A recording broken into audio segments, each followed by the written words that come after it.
অনেক কিছু সে জানে, নাম্বার, সোশ্যাল মিডিয়া। সে আপনাকে কোনো না কোনোভাবে সে মেসেজ পাঠাবে বা চিঠি লিখবে অথবা ইমেইল করবে, নাহলে WhatsApp অথবা আপনার Facebook এ সে অন্য আরেকটা আইডি থেকে আপনাকে নক করবে। তবে তার সামনে অনেক বাধা থাকার জন্য সে সঠিক টাইমিং এর অপেক্ষায় আছে। হয়তো সে কাজে ব্যস্ত বা তার পারিপার্শ্বিক অবস্থা এই মুহূর্তে সে কি ভাষা ব্যবহার করবে সেটা হয়তো খুঁজে পাচ্ছে না।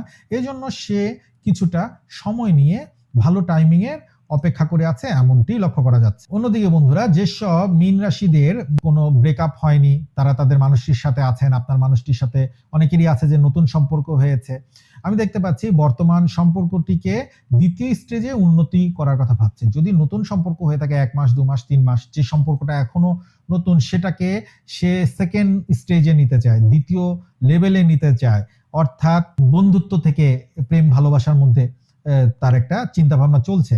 বিশেষ করে আপনার মানুষটি কর্কট রাশি, বৃষ্টিক